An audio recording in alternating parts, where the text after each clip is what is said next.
Siyakuthokozela ukukhuluma nawe kakhulu.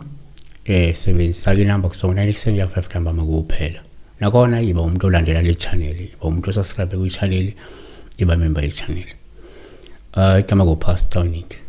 Udaba olamaphupho njengenjalo namhlanje ngeke silibheke la udaba olika inkazimulo Mkhize 54, inkazimulo Mkhize 54. So inkazimulo uthi ke ngibalekile ke mina sekumele ngijove amaphupho wasefaka i-question mark. That means she is asking, ngenzeka umuntu esifazane nje bonkazimulo, could be indoda but kubuya kumuntu esifazane. So inkazimulo awubuzi kanje, awuthi ngibalekile ke mina sekumele ngijove amaphupho bese ufaka question mark ubuze.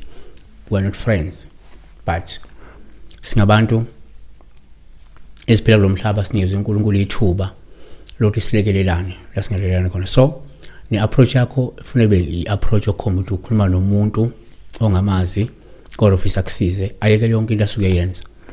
Bekungakuhle kube uthe sawubona mina ngiphuphe befuna ukungijova ngabaleka, yebo, noma ke ngicela ungisize kana ndiphupho ngiphuphe ngijova noma befuna ukungijova ngase ngibaleka, yabona ngabe kuchaza lokho. Uyabona ngathi kodwa awukwazi ukukhuluma nje ngathi wehla esihlahleni.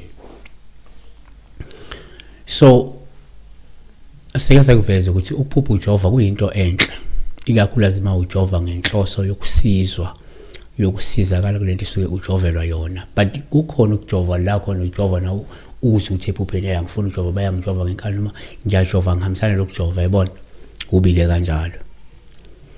Asenze kanjena. Number 1, ngokujwayelekile uma uphupha umjovo sikuthatha njengophawu oluhle uma ujovwa olusho ukuhlengwa, lisho ukusindiswa nokuphulukiswa yingelosi kaNkulunkulu ebuthakathakeni obukubambile noma inkingeni ezikubambile. uJeremiah 30:17, ngokuba ke ngiyakubuyisela ukuphila kuwe ngilapha izilonda zakho, usho uJehova, ngokuba ke bakubize ngokuthi uwoxoshiweyo nasesiyoni alifunwa muntu. Kanti amaHubo 41:3, uJehova uyakuphasa ecansini, uJehova yakumphasa ecansini egula, wena uyakuguqula ukhukho lwakho ekuguleni kwakhe. Number 2, ngokwesintu uma uphupha umjovo singakuthatha njengophawu luhluma ujova, lusho ukuthi isidalwa kade sikusiza sikulapha esifeni esikubambile esingahle noma ke singahle sikubambe, kodwa futhi uyalekelelwa la kutheni akuphumele ukugula ukubambile noma ungahle ukubambe kungabi namandla ngaphakathi, uyelashwa ngokukamoya. Lento ezicindezela umoya wakho noma icindezela inyama yakho. Number 3, uma uphupha umjovo kuwuphawu oluhle uma ujova umuntu omaziyo, lusho ukuthi lo muntu kungenzeka ukukhathalele futhi uzokunika usizo ozokwelapha enyameni noma emoyeni. Ngenzeka ngako lapha lelo sizo kulapha kupha enyameni noma emoyeni, noma ke uzokunika izeluleko ezizokusiza emoyeni sikulaphe ngokamoya. 3 kaJohane 1:2, ushuthi kaJohane 3 chapter 1:2, sithandwa kunakho konke ngikufisela ukuba ke ube nenhlanhla nokuphila njengoba umphefumulo wakho unenhlanhla.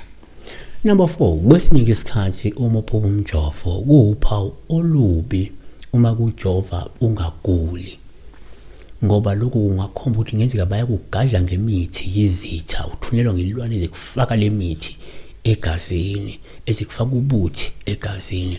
amaHubo 58:3, ababi bahlubuka kwasesizalweni, abaqamba amanga baduka kwasesiswini, isihlungu sabo sinjengesihlungu senyoka, njengebululu elisithulu elivimba indlebe yalo. Number 5, kuyenzeka uma uphupha futhi umjovo kuba uphawuluko uma ujovwa ngodli ujovwa ngenkani lusho ukuthi kunezilwane othunyelwa ngazo futhi ebeziqonde ukukufaka ubuthi ngaphakathi egazini wena yabona ukhona umuntu okuthumela ngetilwane wena wekunene.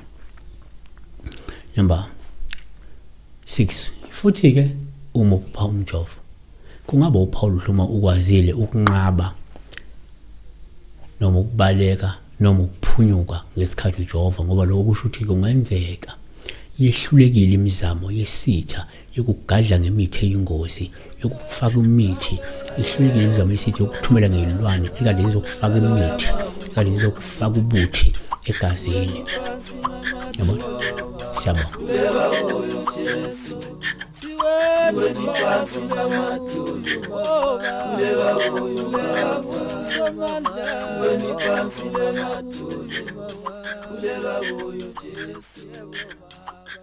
Siwe